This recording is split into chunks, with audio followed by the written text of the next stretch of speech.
ازيكم يا بنات؟ عاملين ايه؟ انا النهارده هعمل لكم طاجن لسان عصفور باللحمه. ايه المكونات اللي معايا؟ انا معايا لسان عصفور دوت كبير زي ما انتم شايفين، هو مش الحجم الصغير، الحجم الكبير. كنت جايبه من كارفور اسمه بارلي، حلو جدا.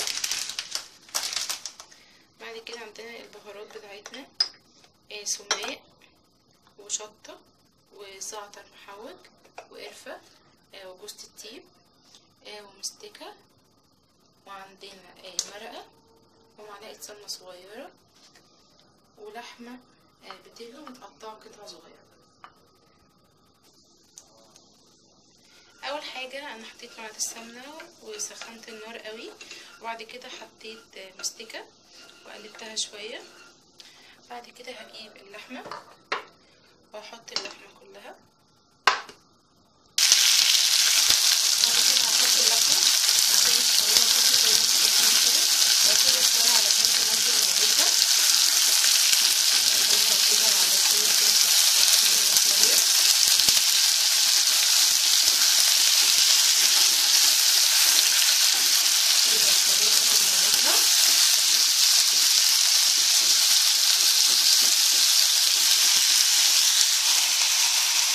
بعد ما سبت اللحمه تنزل ميتها شويه هحط عليها بصله صغيره مبشوره ناعم، وهحط عليها فصين ثوم، وبعد كده هقلبهم مع بعض اسيبهم لغايه ما البصل ما يكبر خالص، يعني كده كاني بعمل اللحمه بالبصل. يعني هفضل اقلبهم كده لغايه ما البصل يكبر خالص.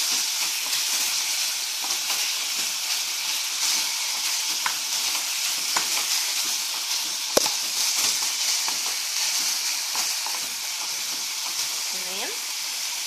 بعد كده هجيب البهارات بتاعتي، هجيب معلقه زعتر، حبه شطه صغيرين خالص، معلقه سماق كبيره. السماق بيبقى حلو جدا، بيبقى حلو قوي بالنسبه للحمه، بيديها طعم حلو قوي. وهقلب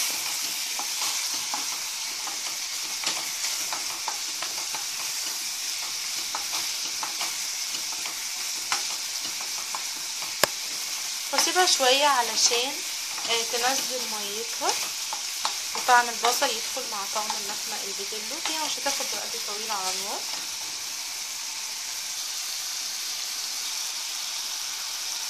بعد كده انا جبت معلقه صلصه صغيره وحطيتها على اللحمه وهقلبها.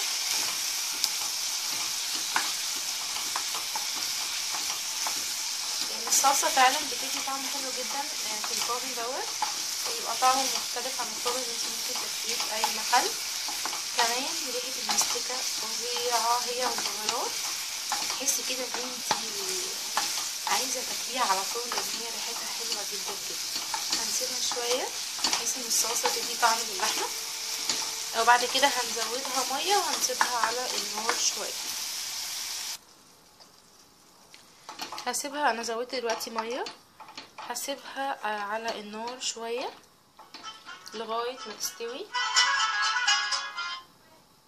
تمام.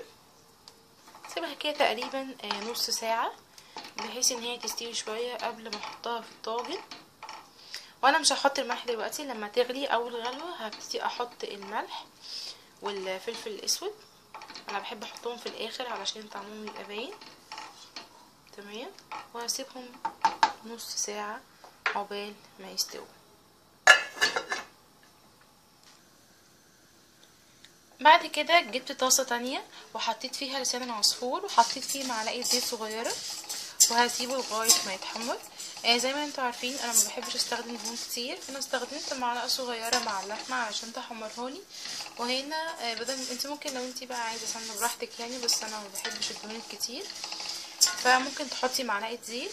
ولو انت عامله دايت او كده ممكن تسيبيه على النار من غير زيوت خالص لغايه ما يتحمص، وبالتالي الاكله هتبقى معاكي دايت ومن غير اي زيوت خالص. انا هسيبه على النار لغايه ما يتحمر وهوريكي شكله بعد ما يتحمر.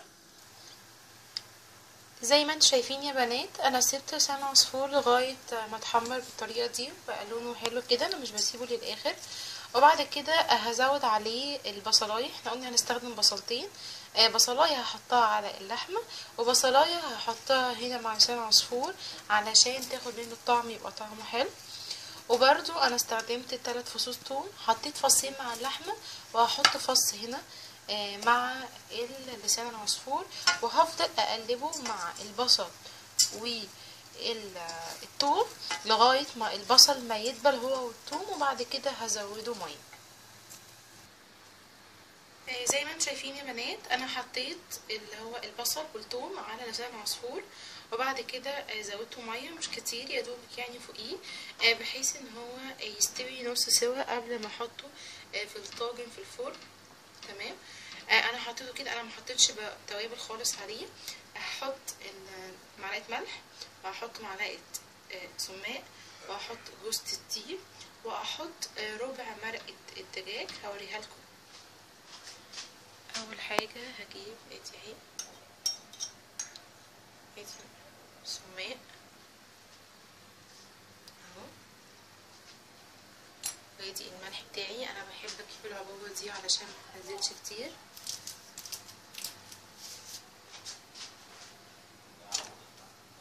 وادي مرقه كنور، انا بحبها جدا. وادي خدت ربع مرقه كنور وحطيتها، يبقى انا كده حطيت ملح وحطيت سماق وحطيت ربع المرقه وحطيت فلفل اسود، وهبتدي اقلب. زي ما انتم شايفين هو بيشرب الميه بسرعه جدا، فانا هقلب كده لغايه ما يبتدي يستوي معايا. زي ما انتم شايفين حجم الحبايه كبر قوي وبقى شكله حلو، لان في شويه منه غامق وفي شويه منه فاتح، فبقى عامل كده كانك بتاكلي كده رز بالشعريه او رز حبه بحبه، وطعمه فظيع. والريحه ابتدت تطلع لان البصل والثوم مع لسان عصفور بيدوا طعم حلو جدا جدا. يا جماعه بجد جربوها وهتدعولي، لان هي فعلا اكله حلوه جدا جدا جدا. وفي ناس كتير ما تعرفهاش، وفي ناس كتير دايما بالنسبه لهم لسان عصفور يبقى شوربه يعني. وانا هقول لكم على حاجات كتير برضو، حاجات مختلفه تعملوها بلسان عصفور بعد كده في فيديوهاتي اللي جايه ان شاء الله. تمام. هفضل اقلب فيها كده لغايه ما الميه ما تقل والمرقه تسيح خالص معاها. فتحت على اللحمه دلوقتي علشان اشوف طعم الصوص بتاعها. زي ما انتم شايفين هي تحسي ان هي اتسبكت شويه وبقت نص سوا، وهي دلوقتي شايفين لونها كده، هي كده بقت جاهزه ان انا احطها في اي طاجن. وانا انصحك لما تيجي تعملي مثلا طاجن رز المعمر او طاجن لسان عصفور اي طاجن، لازم يحبذ زي ما انتي عملتيه في الطاجن الفخار، لان هو بيبقى فعلا بيديله طعم حلو قوي قوي، بيبقى مختلف. وفي نفس الوقت التسويه بتاعته بتبقى مختلفه عن اي صينيه تانية او عملتيه في بايركس. فنصيحه ان انتي تستخدمي الطاجن البخار. يبقى انا كده خلاص عندي الحاجات بتاعه الطاجن بقت جاهزه، عندي اللحمه خلاص بقت نص سوا، وفي نفس الوقت عندي لسان العصفور خلاص يعني اتشرب الميه خلاص كده. تمام. انا هقفل عليه وهسيبه بحيث ان انا احطه بعد كده زي ما انتم شايفين كده. هو كده بقى نص سوا، انا دقته والملح بتاعه مظبوط. لازم تتاكدوا ان الملح مظبوط قبل ما تحطوه في الطاجن. كده خلاص بقى هو جاهز ان انا احطه في الطاجن بتاعي. انا بجيب الطاجن اهو، الطاجن شكله عامل كده، طبعا موجود في كل الاماكن يعني اهو. مشهور قوي الطاجن اللي هو يعني ما بجيبش الحجم الكبير، يعني حجم كده اهو، وبيبقى عريض بحيث ان هو لما تحطي الحاجات فيه الحاجات تستوي بالبخار، ففعلا بيبقى حلو جدا جدا جدا.